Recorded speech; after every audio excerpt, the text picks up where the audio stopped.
All right, ready for session number 2.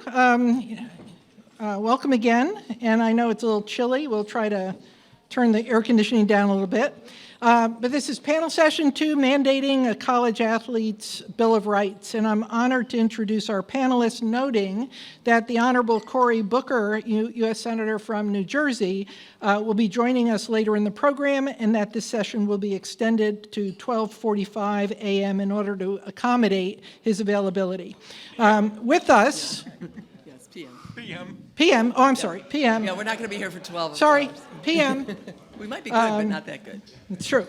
Let me introduce the people on the panel. With us on my near left is our moderator, a national award-winning sports columnist for USA Today, who you also know from CNN, PBS NewsHour, ABC News, and NPR, Christine Brennan. To her left, here. To her left is Howard Bryant, himself an award-winning journalist, senior writer for ESPN, and the author of 9 books focusing on race and sport. To his left is Tammy Gaw, attorney, licensed athletic trainer, founder of the Advantage Rule, a consulting firm focused on athlete health and safety. And to Tammy's left is Brendan Cole, who you just met with that last question in the previous session, the athletic director at the Field School, former team captain, and all-conference defensive back at Hampton University. Chris, it's all yours. Well, thank you. Thank you very much, Donna. Hi, everybody, and it's good to see so many familiar faces. And You're not going up there? no, I think I'm going to stay here. Okay. I want to be closer to you guys. Is that all right? Hey, I'm doing better than Costas. He wasn't even in the room, right? I saw that on Twitter. I did not. I love Bob. Jane, where are you? Somewhere. Yes, we just had a wonderful event with Marist and Jane and honoring Bob Costas. So we've spent enough time with him, haven't we? Yes, in the room. No, teasing, of course. Totally understood. And what a. I'm sure it was a terrific session. Bob is one of my heroes and one of the greats of all time. So it is. But it's great to be with you. And yeah, I think I'll just stay here. I mean, we're all in this together.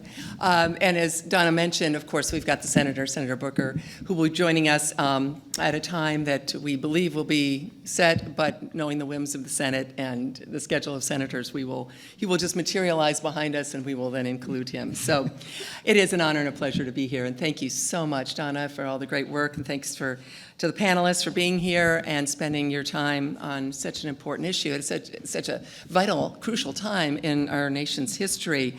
Lest we miss the forest for the trees, before we get to the issues of athletic injuries and medical care, economic and educational exploitation, it's important to fully acknowledge the intersection of sex, race, and sport. Discrimination on all of that based on sex and race is an athlete's rights issue, obviously, and it is alive in sport as it is in our larger society. That's not news. As we approach the 50th anniversary of Title IX, which of course will be June 23rd, hard to believe, it's upon us. A few statistics. Donna, again, was so kind to pass these along to me. 90% of college and university athletic programs are not fully complying with Title IX. 90%, 50 years later. My colleagues at USA Today had a groundbreaking investigation last month.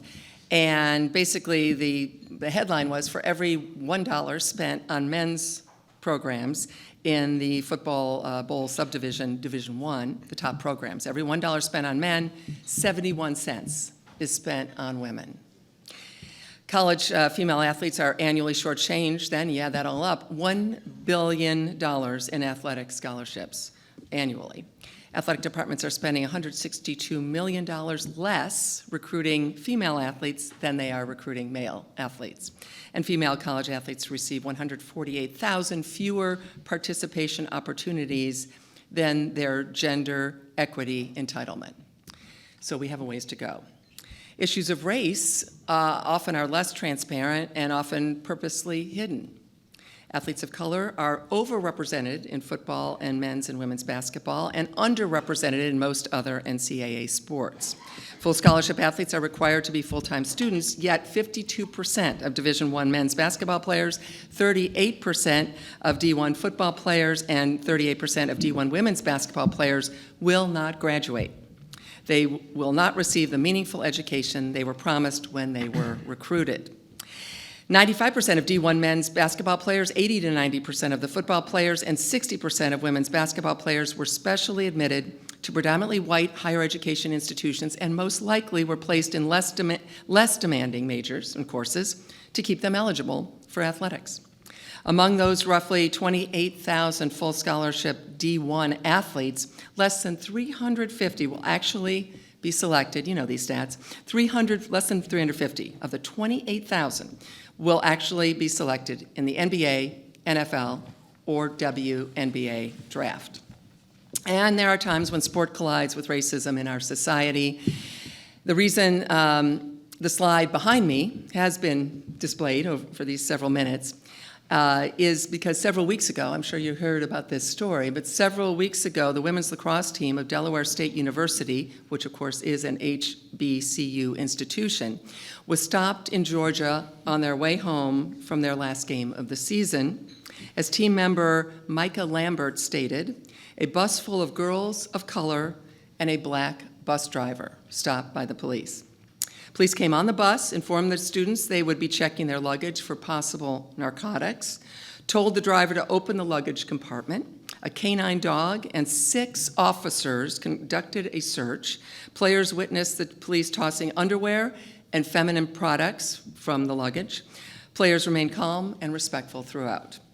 The players took these photos that you're seeing and a video they posted on YouTube. They released these records, of course, to the media.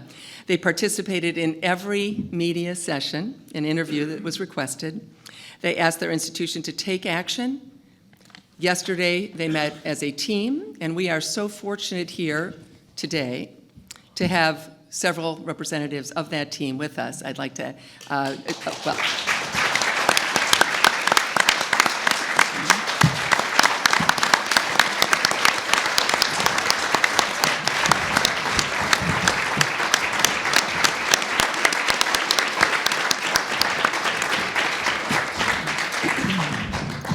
I would like to definitely introduce all of them.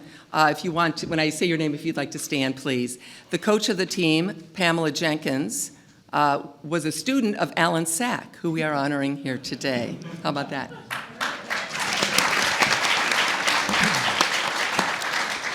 And I believe we have this right. The players on the team, Dorian Cohens, Sydney Anderson, Caitlin Wilson, Anaya Aiken, and Taylor Steed. Did I miss anyone? No. Excellent. Well, I got to tell you, my source, Taylor, thank you so much. That was huge help. Thank you, thank you, thank you. And I want to mention, of course, that as talking about Taylor, we also have with us Drake Group member Janet Blade, Taylor Steed's mom, a chair of the sports management department at Delaware State. Janet?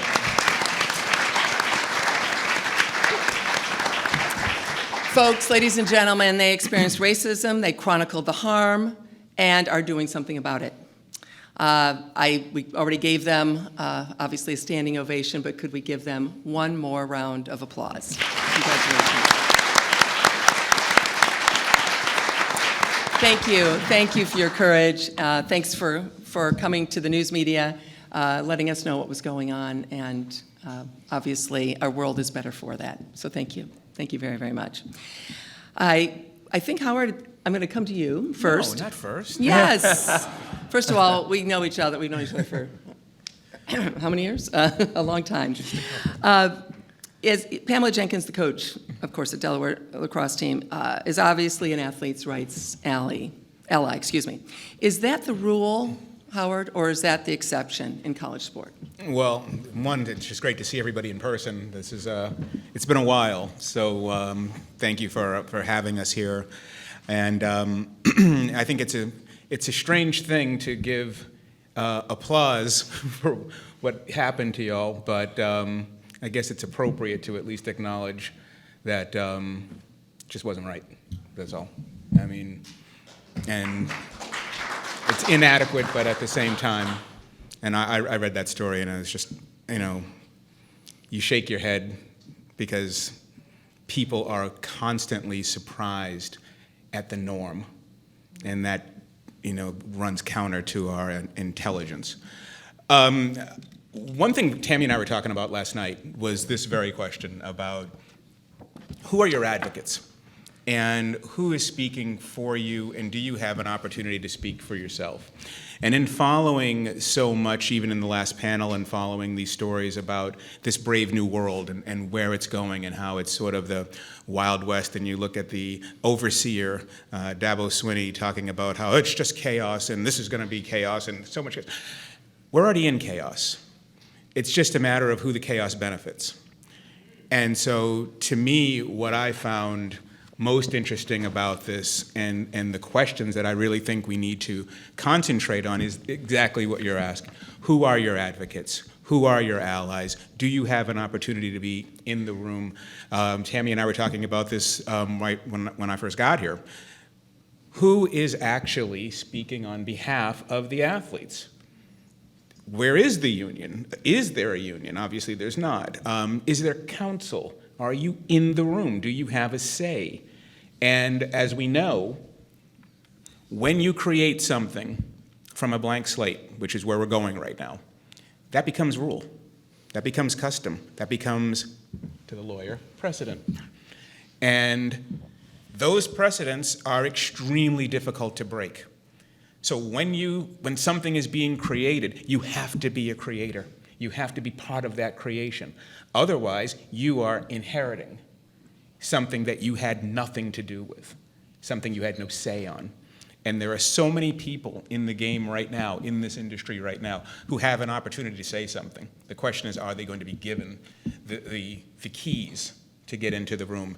And so we spend a lot of time, I think we were talking about this a couple days ago. A story just came out 2 days ago that I think Duke filed Mike Krzyzewski's compensation for 2020 at $13.4 million. And we're talking about fairness, and we're talking about imbalance, and we're talking about, oh my goodness, what would happen? This is already chaos. And so I've been asking the question in the stories that I'm working on now and the stories going forward, coach, friend or foe? And where are they? And we spend a lot of time talking about the car dealership. We spend a lot of time talking about who's going to compensate. We spend a lot of time talking about the athlete. But we need to spend a lot of time talking about the coach. Because the coach, to me, is the single most powerful element in college sports. The ones who have actually made the most money out of this brave new world, and the ones who actually, to me, seem to be the most threatened. And to me, if you're the most threatened, maybe you're not an ally. Maybe we need to hear more from them and to be a lot more circumspect of where they fit in this entire new system that we're about to enter. Brendan, I'll go to you next. As someone who spent 5 years as an accomplished D1 athlete at Hampton University, following off of what Howard said in this conversation about the place of athletes in our world and how we value student athletes and what is happening to them, and also a landscape that is shifting by the minute in ways good and bad. Can you give us a picture of really the reality of this experience? Were you a victim or a beneficiary of college athletics, or is it a little bit in between? I guess I'll take the easy answer of a little bit in between. But I also went to Hampton University, as I said earlier, so I had a very different experience than a lot of my friends who went to a UVA or Virginia Tech or a University of Maryland. So, at HBCUs, most HBCUs, the head coach isn't just pulling in $13 million like Coach K. So our head coaches, there's a different relationship. So you speak to your assistant coaches a lot who are making, $60,000, $70,000 on a one-year contract, can't buy a house because they don't know if after that 1 year they'll be gone. So you start to empathize with them in a way, right? And so you get into this space, and as a team captain, you start to understand, whoa, if I don't produce, my coach gets fired, and his daughter, who I was just eating with, doesn't have a place to live. So now you tie that into your self-worth, right? So it's back to the friend or foe conversation, because at the same time, you have this empathy for this coach who also will replace you and tell you, hey, we're taking your scholarship next year, good luck. And now his daughter's eating food with somebody else. And so it's this weird dynamic you're caught in, to where I was telling somebody last night at dinner, you get to college and you have one goal as a Division I college athlete at my university. The one goal was to please my coach. My coach held the keys to everything. Nick Saban has a quote where he says, somebody said he said this, just to say that out there, but he said, I can always get these kids to do what I want because I got what they want. I got the ball. I have the ball. If I have the ball, I control everything, because that's how you feel. When you get there, you're like, okay, I got a scholarship. I want to produce. I want to make my coach happy, and that's going to make me happy. Him being happy makes me happy. But you don't even know what your happiness is. Your whole happiness is on, you don't know what his happiness is. So you're just lost in this weird place of waking up at 5 a.m., getting on the field, practicing, going to class, trying to get treatment, things like this. And as I was saying the other day, we had 3 physical trainers for our team, right? We had one head athletic trainer who took care of just football. And then there were 2 other ones who dealt with basketball, lacrosse, whatever. But we had nobody to help us with our mental health. Not one person. Not one person. So you know who becomes that therapist for you? Your coach. You know who you go to, who you call at night when you're going through something? Your coach. And you know what that coach does? Tell his staff. Now you might hear a little joke at practice. You might hear something about what you just told your coach in confidence from another coach. And so it just ruined, like, you get to this place to where I feel as though I lost who I was. All I became, and coaches will always say, it's about the name on the front, not the name on the back. It's about the name on the front, not the name on the back. Team first, team first, team first. And yes, that is true, but you can forget who that name on the back is. You become the name on the front.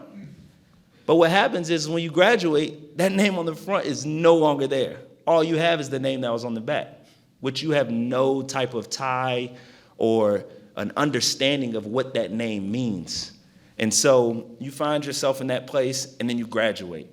So to circle it back around, I wasn't a victim of necessarily my college coaches. I think my college coaches were a victim of the system of what college sports are. Win or get fired, right? And it always rolls downhill. So he's win or get fired. So he's looking at you like, either help me win or you get fired, right? I'm gonna fire you before I fire myself. So I think it's just the system within itself that is the abuser. I think the coaches get abused. I think the players get abused. I think the trainers get abused. And I think NILs and things of this nature are the right step. But as he was just saying, it's a blank sheet. And in the music industry, I studied a lot. I remember when they first started making millions of dollars, right? They're signing these 360 deals. Everything's great. I'm making millions of dollars. 20 years later, they're broke. And they're all like, these were the worst deals ever. So I think we have to be very, very, very careful in this time period. Yes, an athlete can make $20,000. Hey, we'll give you $20,000. Post us on Instagram. You're with us. And then you find out later that $20,000 was really worth $20 million. And now you're out back. So that's why I'm here today, and that's kind of my answer. Thank you, Brendan. Thank you. Tammy, I want to go to you as a licensed attorney and also athletic director, which is a rarity, I believe, in our world. You're hearing, of course, as we talk about an athlete's Bill of Rights, we'll hear from the senator on that. We're hearing pieces of this very important conversation puzzle, if you will, putting it together. And of course, health, well-being, insurance, of course, Brandon just mentioned mental health as well. All of this is part and parcel of the same conversation, right? And you are so uniquely qualified to kind of give us that view. What is if you look down at it from 10,000 feet, where are we on the health, welfare of the athlete, that piece of it? Thank you very much. And I mean, this is stuff I've been working on since the mid-90s, because the answer to that is we are failing it colossally at every level. When I started working on it, the thing that struck me, even in my early 20s, as being problematic was that we were seeing former athletes. I worked for a Division I institution, and we were seeing former athletes that were coming in the athletic training room to get treatment for long-term effects of injuries that they had sustained while they were competing at the university. And that doesn't necessarily mean, some people think that I'm criticizing the medical coverage when that happens. Anyone that's ever torn an ACL could have a completely top-notch reconstruction, full repair, get back to playing, everything like that. You will, 10 or 15 years down the line, develop meniscus issues. If you don't, you're a unicorn, and I want to talk to you later, because it's just the way it is. And so when we're talking about the 90s, 15 years before the Affordable Care Act, what these athletes, not just contact athletes, but chronic conditions, baseball pitchers, shoulders, your cross-country runners' hips, those kind of things are chronic conditions. And they were coming back in, they were being denied coverage by their insurance companies. And so we got them in to be able to see the team doctors and tried to facilitate that kind of access to health care. But here we are 25 years later from when I started working on it, and I was by far not the first person to do this. But you are still seeing understaffed and under-resourced medical teams and staffs at colleges. And I will be very clear, I say this with every single level of sports, from Pop Warner, AYSO, youth sports, all the way through high school and college. If you cannot afford medical coverage, you cannot afford sports. It is full stop. And when Brendan talks about the understaffing at smaller institutions, I mean, we had 26 athletic trainers at OU's football program. But that was back when you could also use student athletic trainers, which is for a variety of reasons, not the way the system works now. And when you have essentially turned over the day-to-day medical care of your athletes to a strength coach, I think the University of Maryland is a prime example of why that failed on every level, human and otherwise, or to the coach. You know, how many times have you heard coaches they're going to a class to learn how to recognize concussions? I had some wonderful coaches. I also had 6 concussions. I did not want a single one of those coaches diagnosing my concussion. Because you know what the response would have been, and it's better now, but not necessarily across the board, is tape some aspirin to it and go back in the game. Like, you want to watch me lose my mind, refer to getting a concussion and a traumatic brain injury as getting your bell rung. You are not the Liberty Bell. But this is what we're talking about with these athletes, and in colleges, they're treated as disposable commodities. So when we talk about the idea of what true and correct medical coverage looks like, I think there should have to be a ratio. Like, if we're going to start from square one, which Howard has said that we are, there should have to be a staffing ratio. There should have to be a certain amount of athletic trainers per certain amount of students. And when people get talking about whether that implicates revenue, non-revenue sports, big teams, small teams, when you're talking about well-staffed athletic training rooms, that works for all of the athletes and all of the divisions, because the same athletic trainers that might work in football in the fall could be working in women's gymnastics in the spring. And so when you're talking about the medical side of it, it is time to start recognizing that for a variety of different reasons, college sports is at the mercy of health insurance in this country.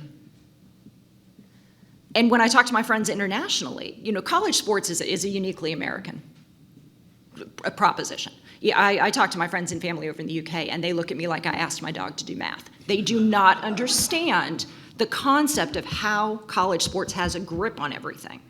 And when you add that on top of health insurance cost in a system where a bean counter can tell someone, athlete or otherwise, that a doctor's recommended treatment is not adequate or not authorized, we have to erase that, burn it down, start from scratch. And it has to start with the athletes being taken care of, not just physical, and Brendan mentioned it as well. Mental health is sorely lacking, sorely lacking. Accountability in the teams, sorely lacking. There is no reason that an athletic trainer should be reporting to a football coach. When you talk about the difference between the athletic model and a medical model, the medical model has to become the new norm. It has to. Because it's, the Upton Sinclair quote that I'll paraphrase, you cannot expect a man to understand something upon which his salary is based on him not understanding. That's kind of what you're looking at. Brendan said it, Howard said it. These coaches are an entity in and of themselves, and they don't always have the best interest in mind for the athletes. Many do, but not always. And when you're talking about that staffing, when you're talking about physical health, you're talking about mental health, we cannot let it go without saying that there has to be representation of the medical staff that represents the diversity of the athletes that they represent. There has to be. Race-based medicine is a thing that still exists. There are doctors in this country who still use spirometers to measure lung output that has a switch between white and black because of connotations based on what people used to think different races' lung capacities were. Yeah. We are not that removed from that. And for an athlete to be able to feel comfortable having a relationship with their medical professionals, both physical and mental health, we have to make sure that our staffing and our coverage of these sports, that our members and our medical professionals look like the athletes they represent. That cannot be glossed over. Tammy, it's... I want to, what you said is powerful. What everyone has said is incredibly powerful and meaningful. And I see already, 100 headlines in stories and pull-out quotes and all that. Just absolutely essential to have this conversation. I want to go back to you, Tammy, and then to both to Howard and Brendan as well. Let's hone in for a moment on mental health because it has been such a topic, right? Naomi Osaka, Simone Biles. I was covering the Tokyo Games in Japan, and that story, of course, exploded as it should have. Simone Biles. You combine the pressure on the athletes at any level, obviously, high school, college, all the way up, even younger. I'm assuming that high school, combined with the internet. So I was amused and actually horrified at the Olympics when everyone's saying to Simone Biles, suck it up, because I sucked it up, says the 80-year-old ex-football player, who in the 50s or 60s or 70s, of course, there was no such thing as the internet. You weren't getting hammered on Twitter and Facebook and Instagram and Snapchat every day from people you'd never heard of, them attaching themselves to you. So, the internet takes this to a whole new level, and those of us who forget that, well, we forget it at our own peril because and that man's leg was probably crooked for the last 65 years. That and of course concussions, et cetera. But mental health was like, right, strong and whatever. Thankfully, we're having this conversation. So I'd like to take it a step further with all three of you. Magic wand, Tammy, I'll start with you. If I said you're in charge, let's make it all colleges, D1, 2, 3, whatever. What would you do to solve, we'll just stick with colleges for right now, the mental health crisis at colleges? Who would you hire, how many, what would you budget? I'm kind of just giving you that opportunity. But seriously, give us... a job. Yeah, give us a sense, and then I'd love the gentlemen as well to chime in on that. I was kidding when I sent Howard a tweet that said we were going to solve college sports in 90 minutes. But no, but I think people want to hear, what would you do if you could just do it and you had unlimited budget or you had a law that told every university they had to spend the money, right? That's what we're here. We can talk about all this all day. How do we actually start solving things? Well, I think that Senator Booker's, the framework that I've seen for the College Athlete Bill of Rights, touches on a couple of things like that I think we can grasp onto. There should be, I don't know specifically what the ratio should look like. I would have to sit and think about, how many athletic trainers per athletic department. But I think on the budget part, there are ways to use the money that we've been talking about. The NCAA is sitting on a boatload of cash. Is it $1 billion? Is it $15 billion? Pretty soon you end up with some real money, right? It is distinctly possible to set a standard and create a fund that could help smaller schools staff up, because they are going to need to pay professionals and they are going to need to pay they're going to need to pay them living wages, salaries that are commensurate with their training. There cannot be one or two mental health professionals for an entire athletic department, because that's not fair to the mental health professionals. I mean, they're there to try and help the athletes. So if I could just, go in and lay my mark on everything, starting a fund that can be subsidized through either revenues, through federal subsidies, that kind of thing, that would meet up with Title IX would have to be the start. You have to. It is not difficult to create a staffing model. Anyone who's done a large-scale sporting event knows how to create a staffing model. So you sit there, you look at the numbers, you figure out what that is. You give people a window, 1, 2, 3 years. I would prefer 1, but I've been told I'm unreasonable. That's and they have to do that. The next thing that has to happen is you have to take it out of the athletic model. All medical professionals need to have a reporting structure that is outside the athletic department reporting structure. That has to be, and that can be done for free now. That I think is the two things I would start with right away. Yeah. Sounds good. Howard? Could I also just say that I just want everyone to know here that you have amazing handwriting. And I am just taking notes. I'm not on my phone. I just didn't bring the notepad, and I wanted to just make a couple of points to what you had said, and I was just writing it down. Also, what Brendan was saying.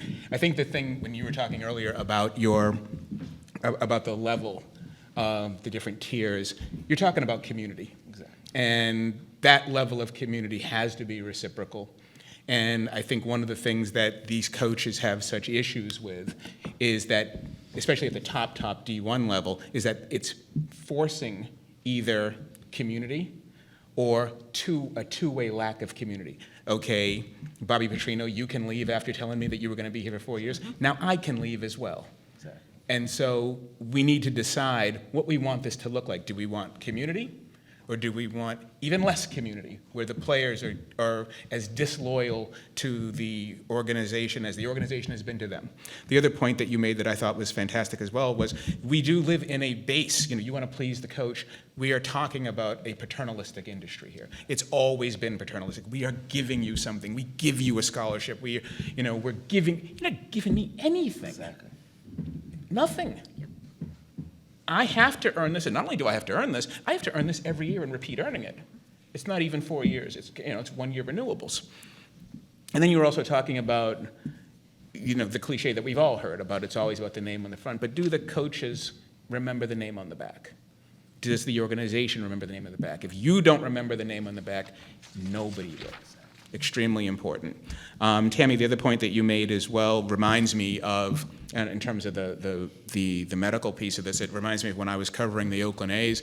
I remember one of the trainers told me, when you're talking about pulling this out of the athletic model, he told me point blank, and I repeat it all the time.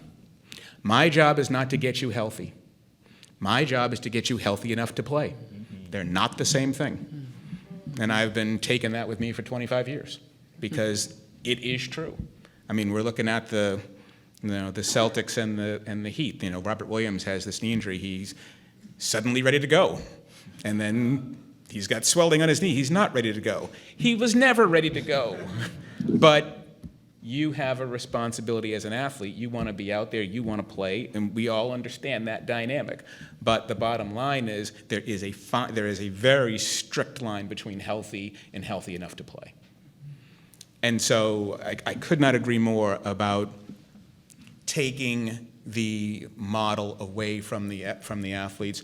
And I think that from the athletic model, the medical side of this, especially the mental health side of it, I think you made another phenomenal point in terms of why don't we talk about these things?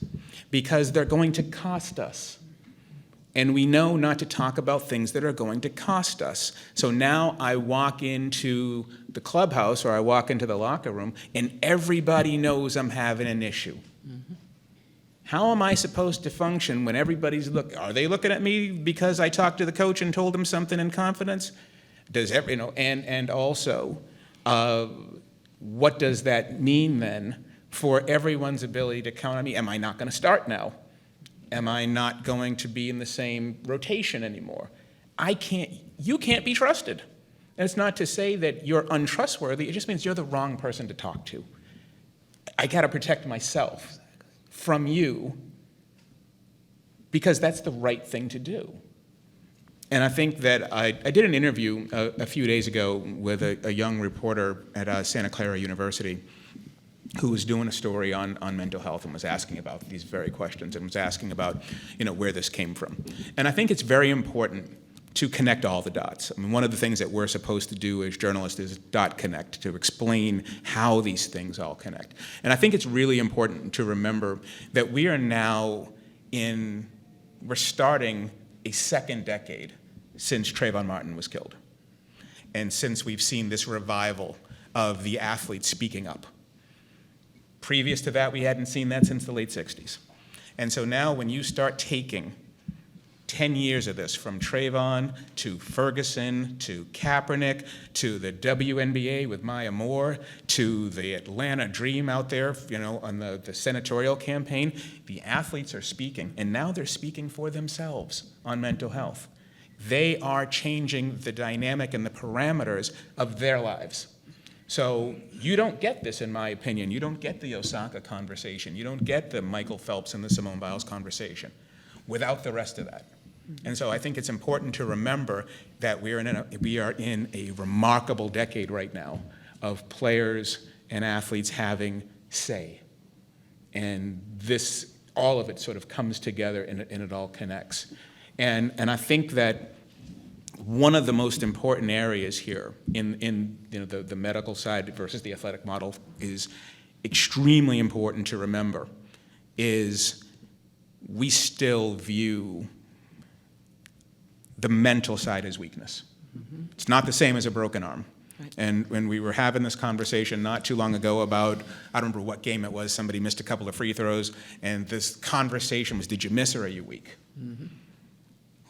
Who is going to talk about that in a pressurized situation?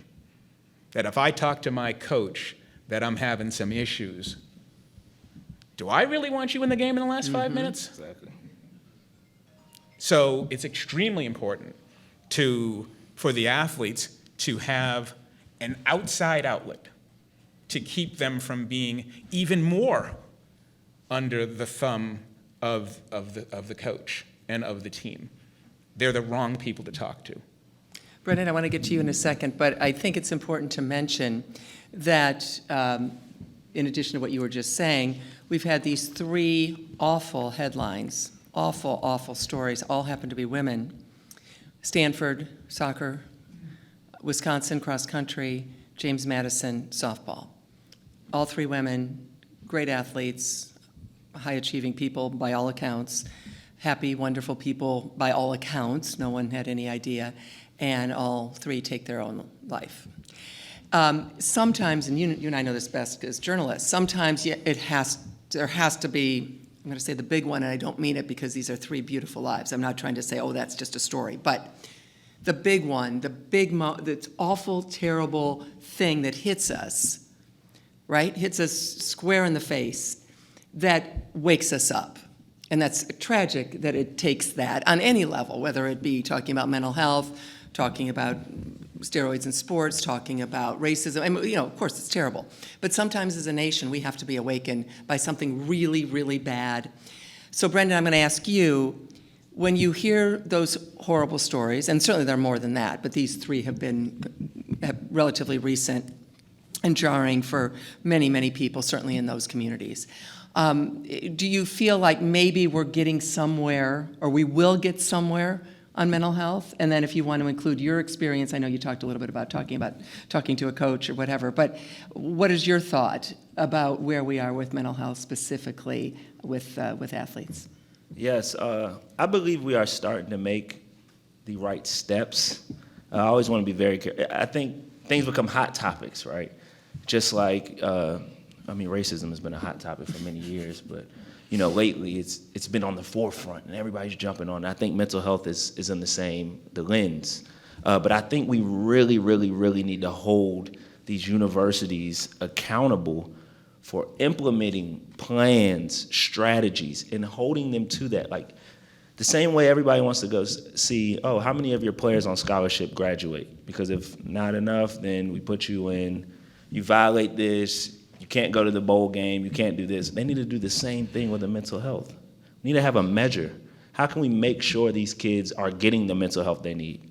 Because I mean, I can hire a therapist for 2 weeks and have every kid meet with them for 30 minutes and that I fulfill my credit of supporting my players' mental health? Is that what we're going off of? No, I think that there needs to be a department at each university for this. As she said, separating them from the athletics program. And I think you naturally make them, they'll be adversaries, right? And so in college football, if anybody's played college football, I haven't played anything else, that's what I'm speaking on.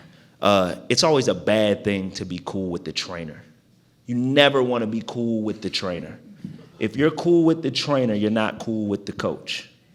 You know how many arguments I've seen of a trainer coming out telling us it's too hot outside, we need to take our pads off, and a coach saying, it's not that hot. And then it's like, well, the turf index is this. Man, well, we'll move to the grass. It's just like, it's not even about, okay, my athletes are hot and they probably need to get in the shade. It's more so about, you're technically wrong, because if I move off of this piece of turf onto this piece of grass, then the heat doesn't go over 99, right? And it's like, it becomes this like childlike game of who, there's a better term for it, but I won't use it, but it's like, we're like, who's the big guy? Like, oh, I can make you stop practicing. Oh, no, you can't. I can practice all day. And it's just this weird fight. And so I think it's huge to have that separation between medical and athletics, because I just feel like it's easy to check boxes. Same way organizations hire a couple people of color and they check that box, right? Nobody comes and checks on those people of colors at that organization. They don't come to check and see, oh, you have 5 black people working for you, 4 of which do landscaping. You have 1 that's a coach, none that are CEOs or anything like that. But you check the box, right? So I think we need to hold people accountable and businesses accountable. And to the point of trying to help it in the college ranks with mental health. So I've seen a lot of kids. We had a coach, we came in freshman year, we had a coach. There was 17 of us on scholarship. Coach got fired in December.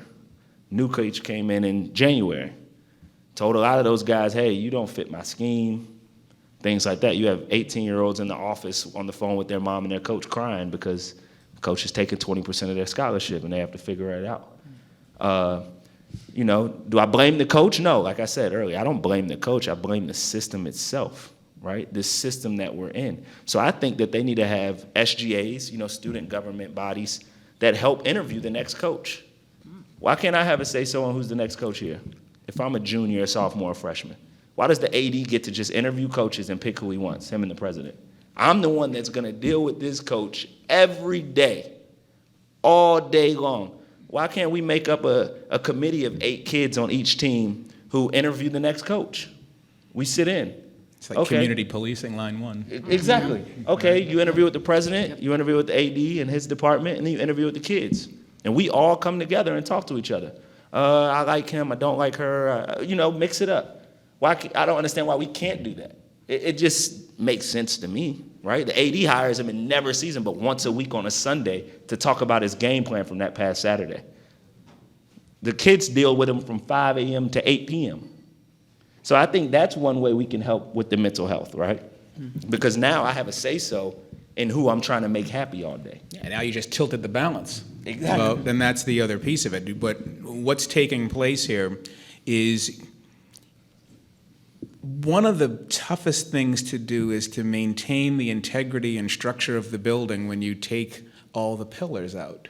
You're taking the system down. Exactly. That's the whole thing. And the argument here, and I think it was happening in the earlier panel, I think it was Dr. Fry back there, who was talking about language. Language is extremely important. Language is how we communicate. So instead of just saying, well, you can't just do it with words. No, you can't just do it with words, but it starts with words. What words do we use to define what we're talking about? And one of the things that we're talking about here is reform.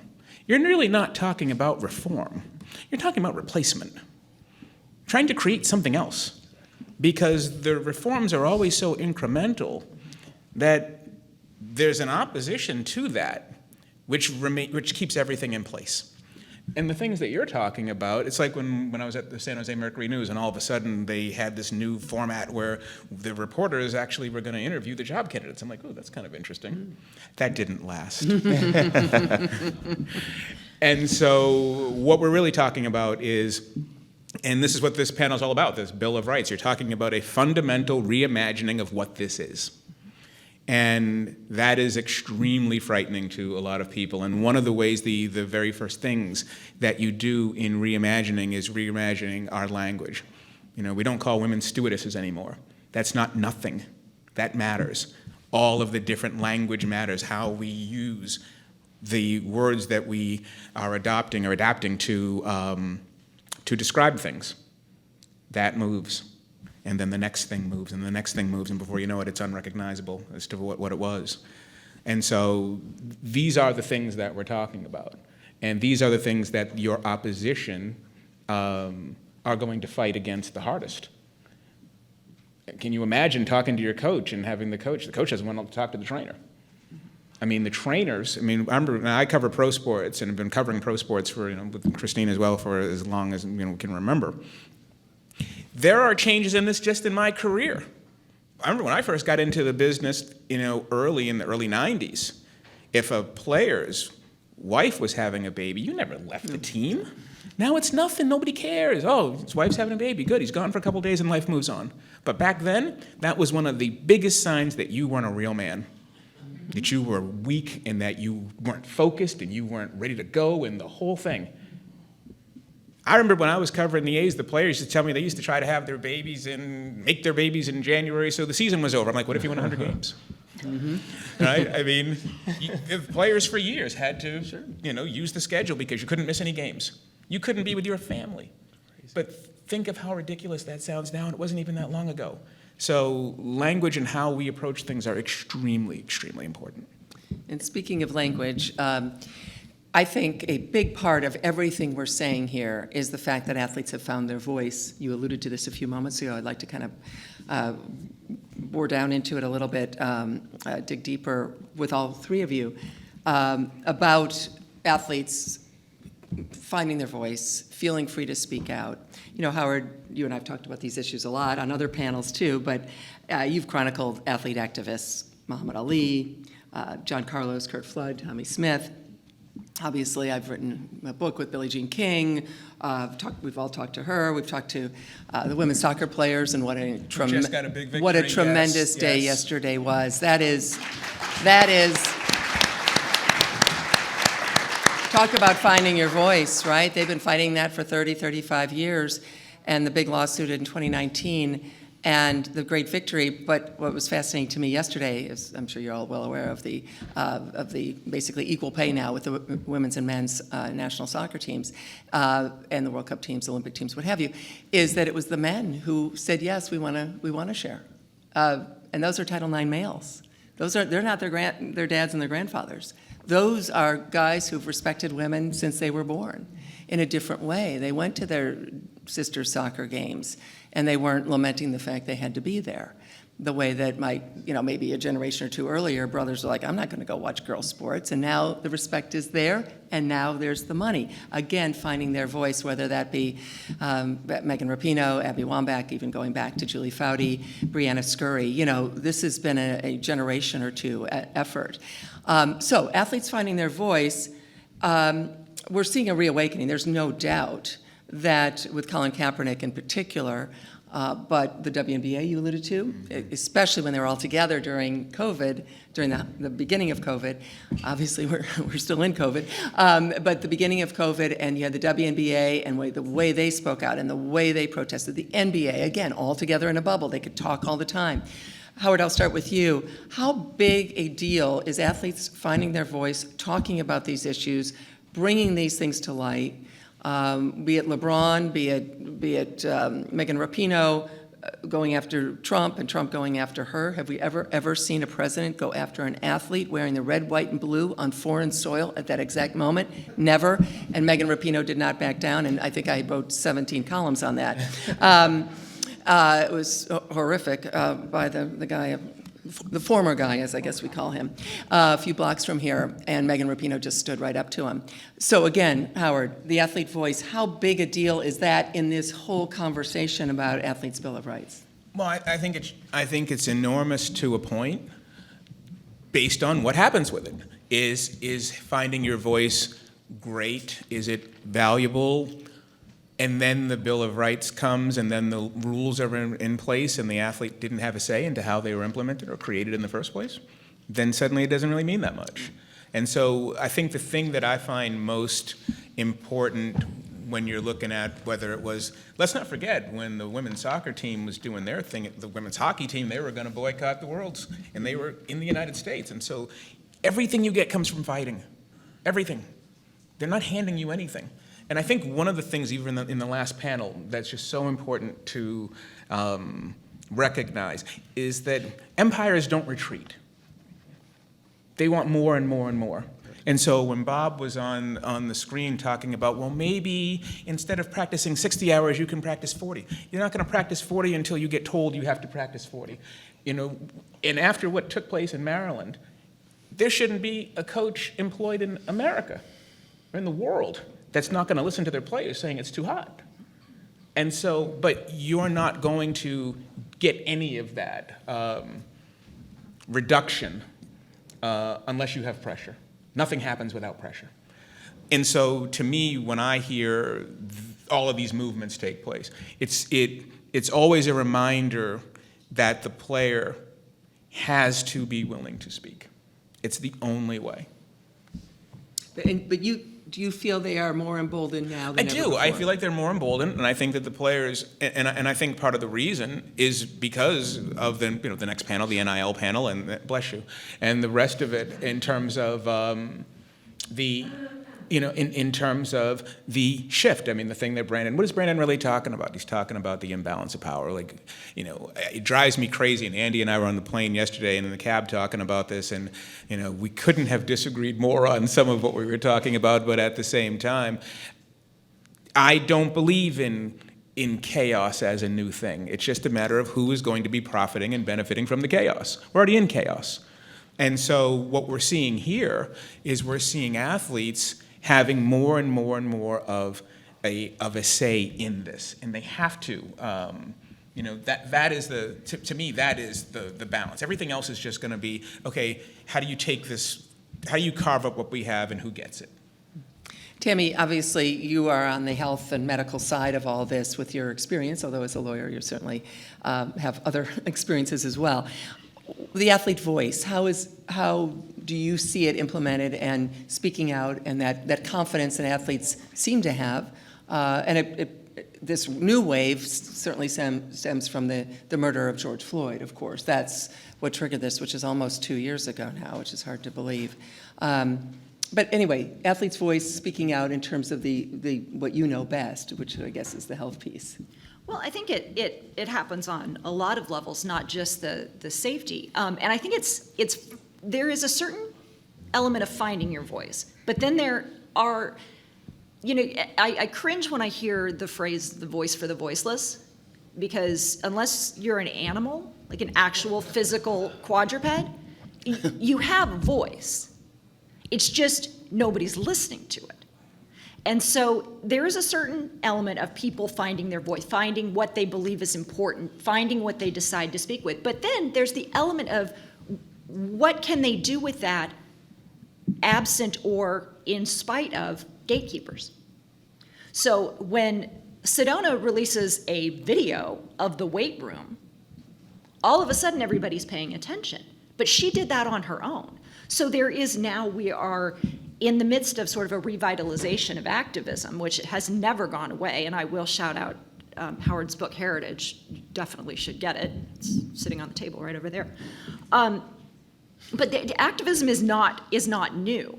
And it will be, individual people will decide what is important to them. And now in the space that we're in, there are ways for them to speak out and engage and get to the public without having to go through the same gatekeepers that they used to.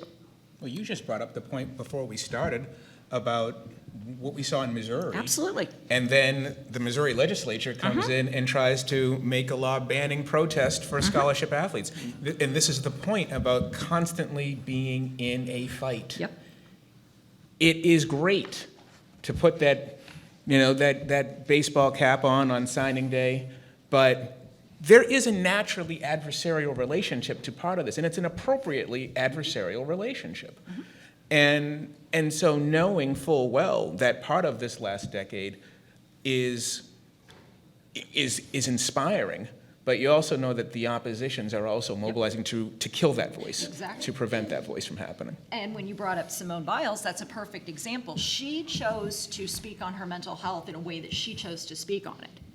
And, I mean, anyone who's ever been a woman in sports on Twitter, our mentions are a dumpster fire on a good day.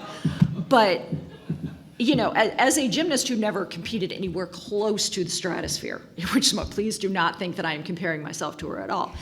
But what I'm not going to listen to is some, old dude who can't walk across a balance beam without falling off somehow opine on whether or not a young woman should take her literal life into her hands because she can't quite figure out where the ground is. I think it's not your business. Mind yours. Stay out of hers. She did not fail anybody. And she got on. Naomi Osaka did the same thing. They communicated in the way that they chose to do it. And they took control of their narrative in as much as they could before some people lost their absolute minds. But I think that goes to it as well. So it's the fact that athletes are finding their voice in a variety of ways. They are being offered the opportunity in the absence of, or in despite of resistance, they're being offered the chance to speak about it in their own terms. Yeah, and this is the reason why, I'm sorry, Brenda, go ahead. This is the reason why unionization is so important. Whatever you want to call it, however it is you need to be, whatever comes out of this period, if the athletes weren't part of the construction of this Bill of Rights, if they weren't part of the construction of what this new landscape looks like, it will have been a failure. Exactly. And yeah, I totally agree. I was just going to piggyback a little bit. I always get bothered by the give the voice to the voiceless comment too, because it's like, I don't really need you to give me a voice. I need you to help the ears of the oppressor. Don't focus on giving me a voice. I have a voice. They're not listening to my voice is the problem. So we should always have to, I think we're moving into looking at the problem from top down now than from bottom up. Like, oh, there's a homeless guy on the side of the road. How do we get him rich? No. Why is he homeless? Let's look at let's have a paradigm shift. Let's look at the problem from the other lens. It's not all about just, oh, I need to help you. We all feel good helping people. No, let's figure out why we have to help them in a situation so simple as finding somewhere to live. I just think we have to, and I think it's happening where we're changing the lens of, oh no, how should we really look at this problem? Okay, student athletes aren't graduating from college. Is it because they're not smart enough? No. Let's look at the system of being a student athlete. Why are these student athletes not graduating from college? Not why is that student not graduating from college? Why is our university not allowing this student athlete to graduate from our college? I think we have to start looking inward to those problems instead of looking at them from the bottom up. Yeah, there was a moment, I don't remember what year it was, one of Loyola's Sister Jean moments. I don't remember which year it was. They always do their thing every March. And I think I was in Arizona, I was at spring training, and I was watching a game, and I think it was West Virginia against Loyola in the tournament. And they're showing all the different graphics for these two teams before they go do battle. And there was a graphic that went up that said that West Virginia is the most traveled team of the tournament, and this was a good thing. And it said they had traveled something like 53,000 miles. And I'm like, when the hell do y'all go to school? Like, when are you physically on campus? 53,000 miles? Who are you playing? What are you playing, Hawaii? I mean, who are you playing? And it just shows you what your job is. Exactly. And I agree to a lesser extent, not to what he was saying, and I'll call Bob afterwards and we'll have it out. You should be a fly in the wall for that. But I disagree with the idea that you can't change the language and that there has to be some, clearly there is an athletic mission here. And one of the things about this that has always bothered me, especially when you talk about black body and black brain, the entire pathway, when you think about integration in the United States, came through athletes, right? That's the game here. The game was that you simply being on a PWI campus was going to open up a world for you that was not entitled to you before. Otherwise, when these universities began to integrate, they would have gone to the HBCUs and gotten the chemists and the doctors and the psychologists. But instead, they went and got the football players and the basketball players and the track athletes and the Tennessee States and everything else, trying to pull those athletes away from black universities and putting them on PWIs. But if you're going to take that piece away, then why are you here, right? Why are they here? And so what I'm always sort of concentrating on is that level of travel. And what I found fascinating about that little graphic was this was a graphic that was supposed to be a positive. And this goes to your paradigm shift. Why isn't anyone, West Virginia is not an outpost. It's not that far from a whole bunch of universities. Why are you traveling that much? And so this whole model strikes me as, obviously to everyone here, as you were saying, it's broken, it's dead, it's got to change. And so in that piece of it, the reason why I brought up the integration element of it is because the number of people, when you're talking about graduation rates and everything else, who's got the cushion to fail? Right? So this is why I was not happy when Bob was talking about, the functionally illiterate. Who has the better cushion to not make it? That kid who plays for West Virginia is not even given an opportunity to succeed on a college campus because they're too busy flying 53,000 miles to play basketball. You don't even know what they're capable of. And so if this is what the model is going to be, then you absolutely have to reconcile with the idea that that requires compensation, that deserves compensation. There you go.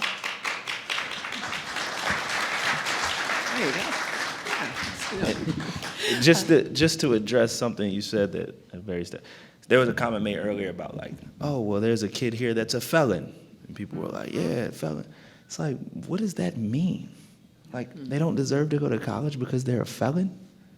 If anything, they need our help more than anybody else, right? That's what I mean by looking at the problems differently. Oh, you have a felon on your basketball team. And what? Why don't you? I mean, he's 16 years old. He stole a Jolly Rancher from Busch Gardens and accidentally punched the cop.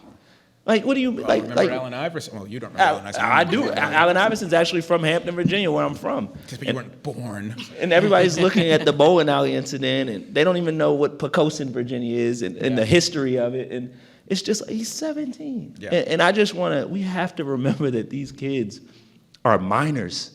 They can't buy a drink at a bar.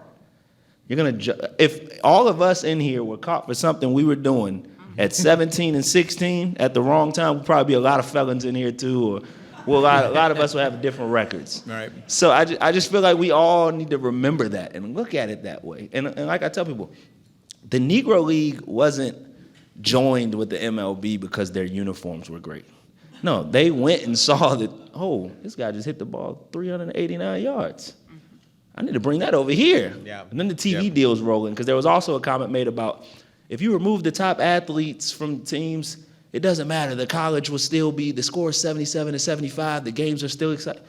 Tell that to CBS, because I can point you to 80 NAIA games that are great games that don't get national television. Why? Because they want to watch the top athletes. Well, and that's right, and that's a great point. And I was thinking about it during the last panel, and it reminded me of the work that we did on PEDs. Remember, whenever you go talk to WADA and you talk to the folks about it, and one of the sayings in the anti-doping community had always been, do you want a fast race or do you want a clean race? And so the question, once again, of who the right student is who is the right person. Can you have a baseline of the legitimacy of who your students are? It reminds me of back in the 80s when John Chaney and the black coaches and John Thompson, it was that Prop 42, Prop 48 conversation once again. Why are you here? Why are you bringing them here? And I can tell you, not from personal experience, because my son failed me in this regard, he doesn't like sports. I was like, do you know how we put food on the table here? Do you know how this operation runs here, son? He's not playing the piano, which I love, by the way. I'm just making a little joke. It's a gigantic piece. I can't play basketball. I'm not good at basketball. I went to Temple because that team was great. I was watching the Owls the whole time. So it is a huge recruiting piece. When was bringing it up earlier about what sports does in terms of the recruiting of all your non-athletes. It's enormously impressive. One of my son's best friend is going to Syracuse. Why? Because on Admitted Students Day, they do it in the Carrier Dome, and he looked around and was like, wow, right? Mm-hmm. I want to be part of a big time. You know, when we were thinking about what school, and he's going to go to UMass, so that's all right, except for football. And Frank Martin's a coach over there now, too, so I like that in basketball. But when we were talking... What's that? It was a speaker. Yeah. Are we getting close to the questions? senator? Exactly. Well, we can do that. Is he on? No, I don't believe Oh, well, all I was gonna say was, when we were talking about what schools do you want to choose, and I was the same way, and he's not, because he's not a sports guy, but his friends, the allure of being on a big-time college campus is a gigantic thing. Sure. Of going to games at the big house, right? This is the thing, right? And so you can't tell me that it is inappropriate to factor that into the overall budgets of everything that these schools do. Oh, absolutely. You go to homecoming, you go to wherever you went to school, and you go to the football game or whatever the homecoming activities are, and then you write the big check to the chemistry department. Mm-hmm. You know, because you were a chemistry student or whatever. Clearly, I was not a chemistry student. I'm guessing you weren't either. Maybe Tim. But, and so, yes, that check is because they had a great time at the football game, for sure, even though it goes to the And they want to associate. Like, one of the things that, I can't believe I'm just talking out of school like this, but so be it. One of my son's friends had a choice between this school and that school. I will not name them. And one of the selling points that this school offered over that school was, you're not just making a decision for today, you're making a decision for 30 years from now. And if you go there, they're not going to be in the tournament. When you're in the office, when you're in the office and everybody's doing their March Madness polls, we're going to be on that grid. And that's actually not a small thing. The association, they were making this point, and I was like, did I consider that, or is this kind of clever, right? The lifelong association. You are going to be a member of this family, of this university family, and that you are going to wear these colors with pride, and you're going to be able to leverage all these things. They weren't talking about academics at all. Mm-hmm.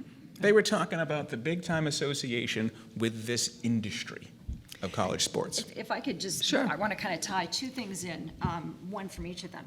We'd be remiss at the Drake Group if we did not acknowledge the fact that we lost a wonderful colleague a few months ago by the name of Jerry Gurney.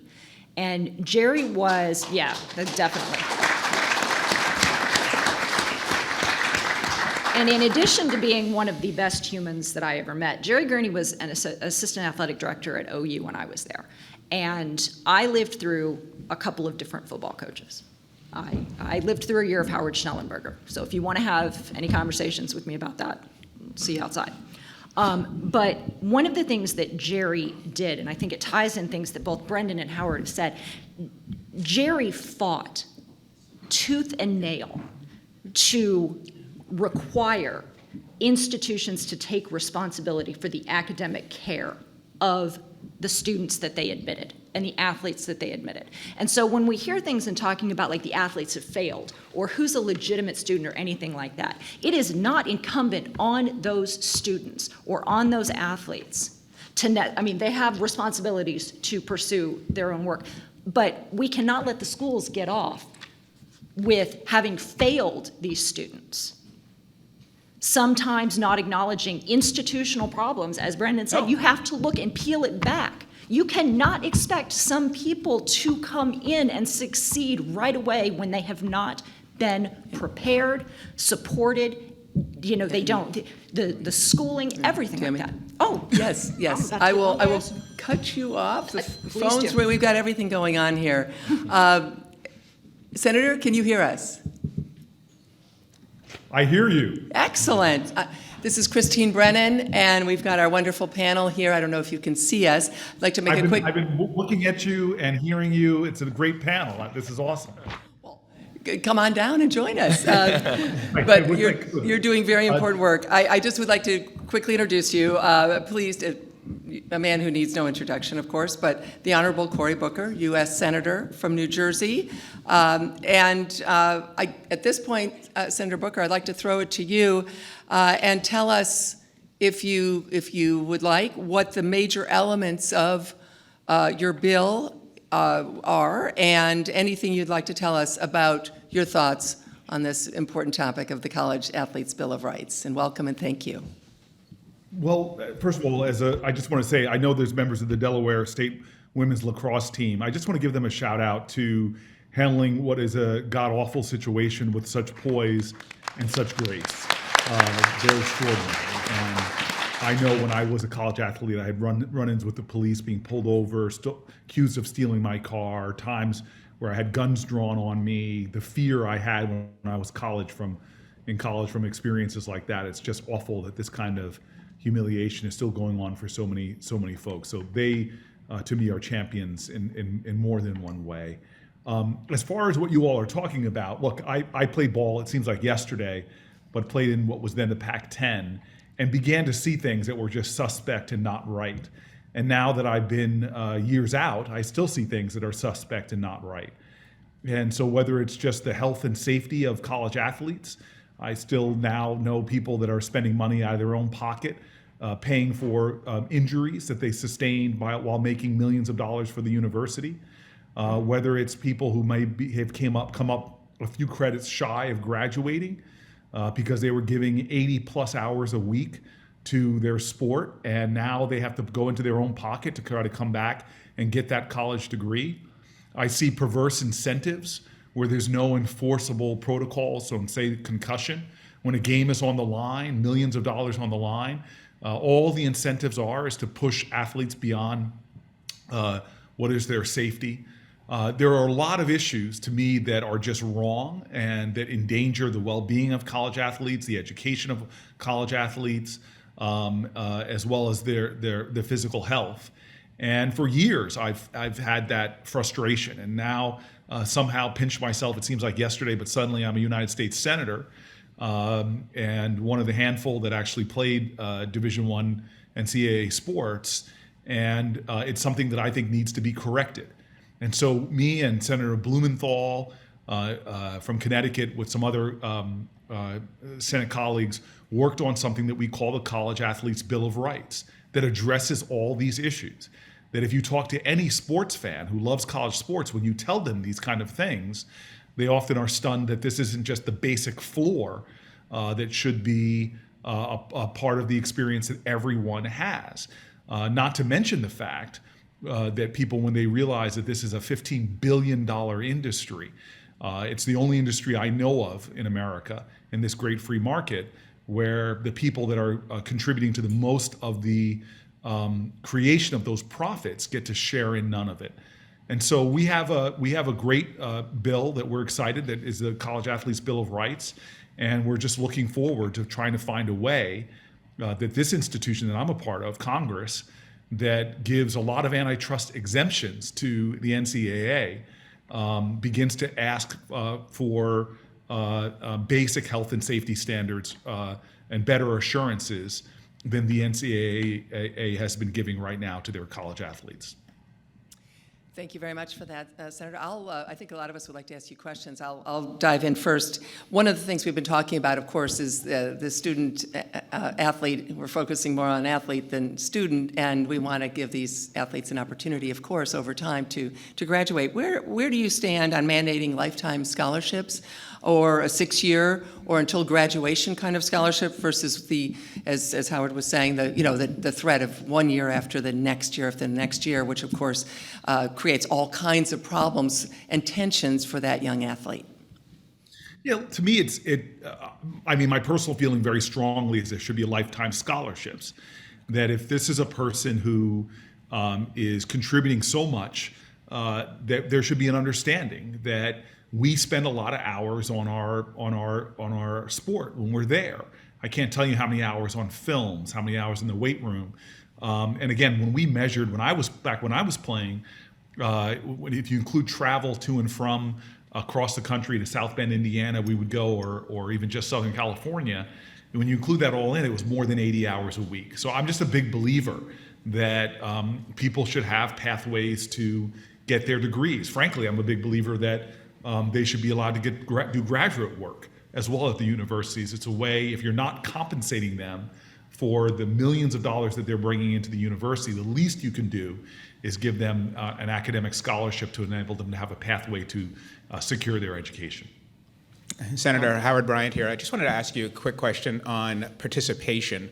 As you're creating this Bill of Rights, and there is sort of a blank slate here, what is your position on having some form of, whether it's unionization, council, something where the actual athletes are contributing to the actual language of this new world we're about to go into?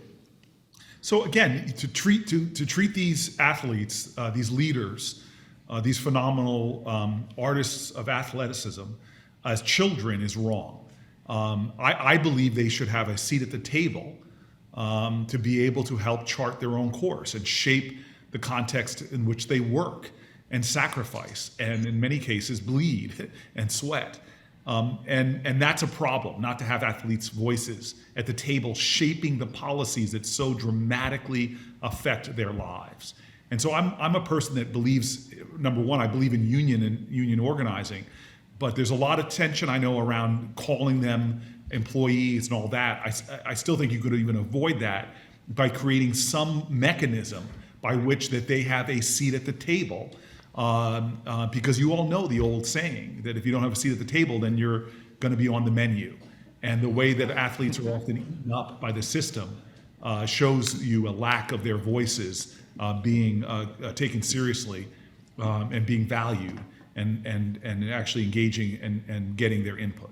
And especially also during COVID, I thought this was even more revelatory, because I think that COVID scared the daylights out of professional sports and absolutely out of college sports. But one of the things that happened in 2020, we just kept asking the question, if there's nobody on campus, why are the players on campus? Yeah, again, because it is not about the health and safety of our players. It's about the profit that these sports generate. And I'm sorry, I've seen this around our nation, is that the profit motive will often supersede the safety and security of people doing the work. We saw it in the meatpacking industry, where literally we had a president that used the Defense Production Act to secure that industry from lawsuits, because so many people were dying at work that they found a way to make sure that the corporation was insulated from legitimate lawsuits. And so I'm sorry, this is a massive business. College athletics, and the people, again, that are literally at times in the fields doing the work, their well-being is not often a central factor or a central concern. And without their voices at the table, without them having any kind of leverage, you often see what we see right now, that we still have college athletes, not in the pros, but college athletes dying during workouts from heat exhaustion and things like that don't happen in pro sports, but where they have a voice. But they happen in college sports, and it's unacceptable to me. Tammy, did you want to? Yes, Senator, thank you so much for being with us. Tammy Gaw, I notice in the framework, I'm very excited to see things about the establishment of a medical trust fund and enforceable health and safety standards. That's, as a former athletic trainer, that's very important to me. How do you see, obviously, the fact that we live under a health insurance system instead of a health care system? This is a thing, a uniquely American issue that we have to deal with as far as sports. How do you see, or what would be your goal on how we can provide long-term care, even beyond the 5 years or things like that, for injuries that will pop up or be carry-ons from injuries suffered in sports?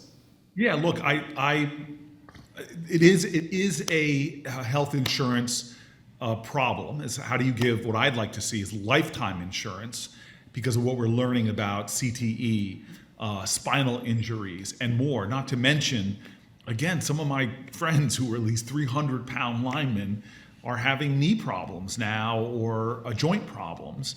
This is something we could figure out, and it's something that we do in the private sector, that there are actuarials that you can create a fund that can be contributed to that is a small fraction of the profits that the NCAA and sports teams see. Small fraction.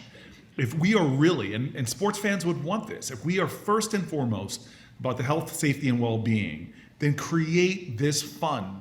Because as I travel around the country right now and see some of these facilities that people are spending millions of dollars and what they're spending on, and you're telling me you're literally allowing this, whatever indoor fountain, and you can't provide a little bit of money for a fund to make sure that somebody with traumatic brain injury gets the care that they need. It's ridiculous, the warped priorities we have here, and the arms race that we have, which I've had people in the college sports world tell me, God, we wish we had some kind of restrictions on coaching salaries or how much we're spending on facilities and amenities, because it's an arms race now of trying to attract college athletes that we're spending so much money on these things. So it's a warped set of priorities. The fundamental first thing that we should be concerned about is the health and safety of these athletes, and it's just not the case, and it's not that hard to figure out. Senator, what is the response that you're getting from your colleagues? Because I tend to disagree slightly about when you say that sports fans want this, because I sense a great deal of callousness from the sports public toward the athletes. Well, nobody put a gun to your head to go do this, right? I mean, so what is the response that you're getting from your colleagues? No, I respect the slight disagreement. And let me just philosophically say to you that when we don't think things through, like I'm really happy to wear the clothing I'm wearing right now. I'm not aware if this was made by child labor. I'm not aware if this was made with toxic chemicals that are poisoning our atmosphere. I like the jacket that I'm wearing. But once I become conscious of stuff, my empathy grows. And as a consumer, I don't want stuff that's going to kill dolphins or poison people or being made with child labor. I have an infinite faith in the goodness of humanity. I really do. And so when you stop and explain and counter the wrong-headed ideals often of what a college athlete's life is like and give folks a dose of truth, that breaks open empathy and understanding and caring. And so I agree with you that a lot of folks just have a wrong understanding of what it is to be a college athlete, but I do trust folks enough to know that, hey, here's a kid that has a concussion that's sent back into a game because the game is on the line and ends up with a lifetime permanent brain damage. Shouldn't there be accountability for that? People are like, yeah, you're right. Here's a person that was pushed in order to compete for their position. They're battling for starting position, is pushed to put in more and more hours where they make the rational choice that I'm not going to study, I'm going to study film. And by the way, my playbook was more complicated than some of the classes I took. People seem to have a lot more compassion and empathy when you put that in line. Here's a university that's making millions of dollars. So I hear what you're saying, but I have faith that college sports fans ultimately do care if they know the facts, but right now they don't. And there's a fiction that's told. There is a fiction that's told about college athletics that's being publicized. A story, look, in the history of America, I was the most overrated high school football player ever. I mean, I was a two-position high school All-American. USA Today, me and Emmett Smith were on the same USA Today All-American team. He went for the life of glamour and the pros. I went to serve the people. Emmett, come on, man. But the reality is, I was told that the fairy tale everywhere I went the story about college athletics that when I got there and started seeing things, it just didn't make sense. I still remember a big name college football coach recruited me to go to one school. He transfers to another school where he gets millions of dollars more and then calls me up to try to get me to go to that school. But the kids that were recruited by him the year before didn't have the same freedoms. There's all these kind of things that just don't add up. So I want to expose as much of this as possible because I believe the truth works. Look, Shabazz Napier, this guy at an NCAA tournament tells the truth that there are a lot of college athletes back then especially that couldn't even afford food, went to bed hungry, shamed the NCAA because once it was exposed, people said that makes no sense and the rules were changed suddenly. The NCAA is an institution that talks about change a lot, but it really often doesn't do so until they're publicly shamed and people realize the truth of what's going on. Senator, go ahead. Yes, How you doing, Senator Booker? Brendan Cole here. Hey, Brendan. So I really like what you said about people have this fictional view on things, and coming from an HBCU, I think this is a huge one. Like with Deion Sanders. You can't just say I'm from a HBCU. I'm from the HBCU, Hampton University. Thank you very much, man. I appreciate that. I have You a lot got of me while I was respect. slacking. I'm slacking. And so my thing is, and I love the bill. I really do. And like I was saying, Deion Sanders has brought this new light on the HBCUs. I mean, it's the cool thing. They're getting sponsors. They're getting on ESPN, all these things.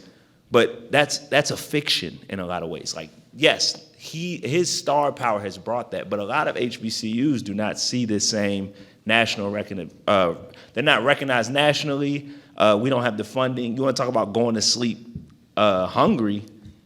Our calf closed at 6 p.m. on the weekends, and you had to figure it out after that. And so my thing, where I'm going with this is, I always wonder, what about the assistant coaches at HBCU levels, right? Like, we don't deal with the coaches making $60 million or anything. Like I was saying earlier, we have coaches that make $60,000 a year and on a one-year deal. And so I look at, if scholarships were given to us, lifetime scholarships, which I agree with and I think we deserve, I do think there has to be a change on the other side too to help these coaches get more stability to where they're like, okay, I'm offering this kid the opportunity. I can't have the mindset of, if I don't win this year, I'm getting kicked out of my apartment because I'm gonna lose my job. I think that we should have, some stability there that gives us some stability so we can work together and it's not like they're getting jealous of us, if that makes sense. What do you think of that? Look, I think the economic equation in sports is not working for everyone, and that there's enough money in this industry to treat the workers in the industry fairly. And it's not just the athletes, as you're saying. There are a lot of assistant coaches that have a really tough deal, and in my opinion, they're not being paid for the value that they're bringing.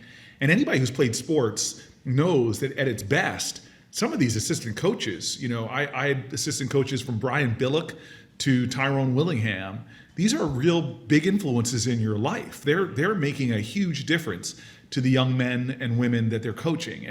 And so I hear you loud and clear. Our bill does not address that, but we should be having a conversation about the fullness of the people that contribute to the success of an industry like college sports. Senator Booker, we would love to have a few members of the audience, if you have a few more minutes, ask a couple questions. I was told there were going to be questions about my football career, because the older I get, the better I was. Those are the zingers that, as veteran journalists, we wait till the end. When Good, the screen goes blank. I want to talk about my touchdown against USC. It's one of my, one of my finer moments. We'll leave you plenty of time for that. Before we go to questions, though, Title IX, obviously 50th anniversary, huge event coming up next month. 90% of universities and colleges are not in compliance with Title IX. I realize your bill is not focused on that, but as a senator, what would you have to say about that, about the abysmal rate of compliance on such an important law? No, I put on my reading glasses, which my receiving coach said I needed glasses for the passes I dropped. But I'm putting it on because, we actually are trying to, in this most recent version, to include more about gender equity in the Bill of Rights. And in the updated version, it includes provisions to bolster compliance with and enforceability of Title IX, because there is a lot of lip service given to it. but it is, as we've seen, in fact, has been exposed by people like Sedona Prince, who showed the differences in the NCAA facilities during the tournament. So we are very conscious of that, and I think the Title IX has done so much. We should celebrate it during this anniversary, but what we really should be doing is how to give it more teeth and more enforceability, because colleges and universities around our country are not in full compliance. Thank you. We do have a question. Please go ahead. Yes, Senator Booker, your bill had a revenue share at one time. I don't know if it's still in there. If it's still in there, how did you come up with that number, and do you see any issues with that moving forward? Yeah, I have not given up on the idea of revenue sharing. It's not in the bill. It was one of the more controversial parts as I try to build bipartisan support for it. So it's not in this most recent version. The two changes, one is Title IX enforceability, one is pulling out the revenue sharing. But I'm not giving up on that. I feel very passionate that in this $15 billion industry, young people on our courts and our fields that are producing this wealth, that these are some of the highest potential revenue years of their lives, that this is one industry that they're denied the ability to share in the profits that they're creating. So as a capitalist, as a free market person, I believe strongly that this is a violation of the values of the free market, and that we should be advocating for that. But I'm also a realpolitik guy, and this is not a part of the current Bill of Rights right now. Thank you. And we have another question over. No, whoa. Hang on. Yes. Well, let's right. Right. We said second. As Tammy knows, as a fellow member of the board, I am a big fan of college club sports. That has not been mentioned here at all in this discussion. So I'm asking Tammy and also Senator Booker, how do you deal with the issues of physical and mental health issues that are involved in college club sports? Now, if you look at college club sports, they're very much like high school sports. They're not interested in revenue generation. Recruiting is not involved. There are not admission waivers, things like that going on. So it's more a pure kind of amateur athletics going on in college, and it's booming. The college club sports are growing phenomenally, but there's no protection for them. They're like another student extracurricular activity. The recruiting is done by the students themselves. I think that's a great model. They tend to have volunteer coaches, Sure, so there are no high-paid coaches. Thank you. Well, Senator Booker, the club teams, the intramural teams. I mean, you want all students to be able to have those opportunities. Where does that fit in this ecosystem of sports? Look, I hate to. You guys keep. I'm very humble. You keep trying to force me to talk about my athletic prowess, and I am the only member in all of Congress who was a starting member of a national championship basketball team. You didn't part that in my introduction. It was the British national championship when I played for Oxford University. They just spot you like 10 points if you have an American on the team. But it was like club sports. I want to tell you this. I love sport. I think it's one of the most profound aspects of American culture, from Little League all the way to people playing in over 50 leagues in club sports. I can't speak to the particulars at universities, but we have a real sports crisis in this country. And part of it is because more and more your participation in sports is coming down to how much money your family has. And I look at sports access now, and there are so many sports around America that kids are not playing because they can't afford either the costs, because now schools are charging for participation in a lot of sports because they don't have access to a diversity of sports, whether it's tennis or golf or what have you.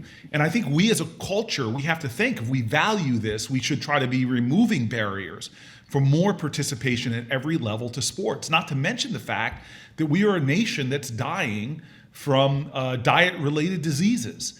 We're seeing explosions in diabetes, explosions in obesity, heart problems, hypertension. Even Alzheimer's is reflected to not just diet, but also exercise.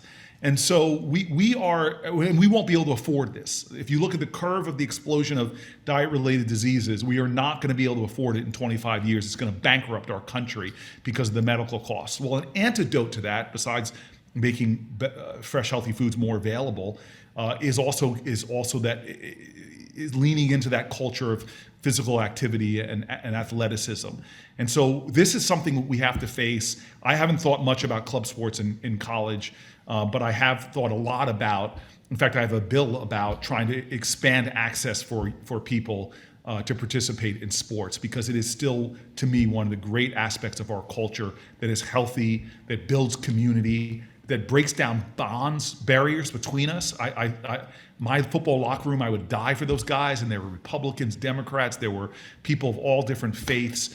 Something about getting with somebody, sweating with them, playing on a common team reminds you of your common humanity, as well as making you a more vibrant and healthy individual. I think we have another question. Do we have one over here? Yes. Please go ahead. Can you hear me? Yeah, I hear you. Okay. This is for the entire panel. Could we focus on the senator? I apologize. Oh, since okay. We've got his time, and we're very Okay. fortunate to have Senator it. Booker, my name is Mark Hyman. I'm the director of the Povich Center for Sports Journalism at the University of Maryland. Our students recently completed an investigation of Title IX and high school sports. And one of the stories in that package underscored the lack of movement in Congress on legislation that would create more robust reporting requirements on Title IX at the high school level. I wondered if you could talk about that. Look, you put that squarely on the feet of somebody that should be doing more about it, and somebody who's a member of Congress. Title IX is this extraordinary piece of legislation that has contributed so much to all of American culture, but it is not being enforced in the way it should at every level. And so it's something that we're fighting for in my office. I would love to see this report and get all the facts. I'm sure you can expand my understandings of what's going on at the high school level. But if we are really committed to these ideals and principles, it's not enough to have flowery words on a piece of paper. We need to make them have teeth and be binding. And so I want to learn more, and if I can get that information, I know my team will follow up.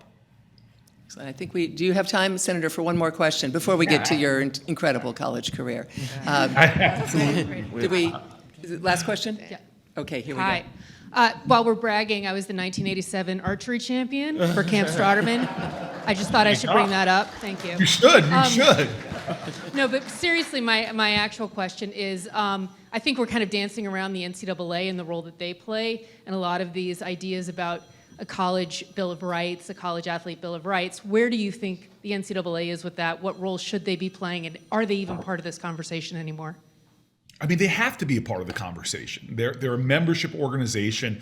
I feel sorry for the head of the NCAA sometimes, because it's worse than herding cats. I mean, it's you have all these member organizations. You have to move with consensus and participation. So it's a difficult organization. But in my opinion, that should not excuse their lack of ability to create enforceable standards and rules that protect the well-being of college athletes. I would love to see a movement, whether by Congress, to study this issue more. The NCAA is an outgrowth of an original effort starting at a past president who saw so many people dying in the sport of football that he called together colleges and universities, literally saved the game, but also created what eventually became the NCAA. Again, created to protect college athletes. And so I believe they have not fulfilled their mandate. And the stories that you hear are painful when you see what college athletes are going through, how they're being exploited, taken advantage of, often left without an education, without their full health, and often we don't talk enough about athletes' mental health. So I would love to see a real movement to re-examine the NCAA, maybe strengthen it so it has more teeth and is not at the behest of individual member bodies. Again, I have faith in humanity, as I said. have fierce allegiance to the idea of sport, but I know we are better than what we are seeing right now.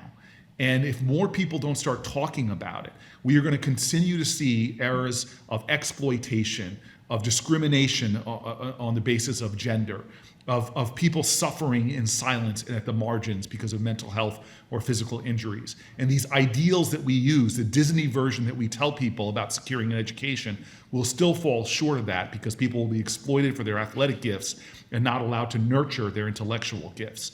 This is an obligation. If you're a person that buys a ticket, has a favorite school, enjoys sport, and you are allowing yourself not to be curious enough to understand the truth of what's going on, then you're part of the problem. In some ways, you're being complicit in the status quo. We all have an obligation to improve the outcomes and the experiences of people that are engaging in sports. And ultimately, that's going to help us as a nation even, not just to have these incredible so-called amateur athletes, but it's going to help us as a nation better fulfill our democratic principles and ideals, create, as one of my former colleagues who's now passed away called us a more beloved community in which we really care about each other, invested in each other, and ultimately want each other to have thriving high levels of well-being.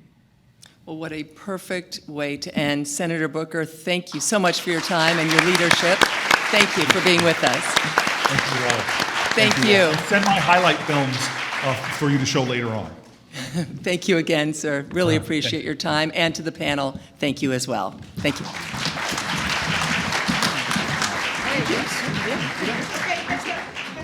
This is really important. We're going to break now for 20 minutes at 1:05. Everybody has to be in their seats, and you have to be eating, because at 1:20 we are going to start with the awards luncheon. So I'll see you at 1:05.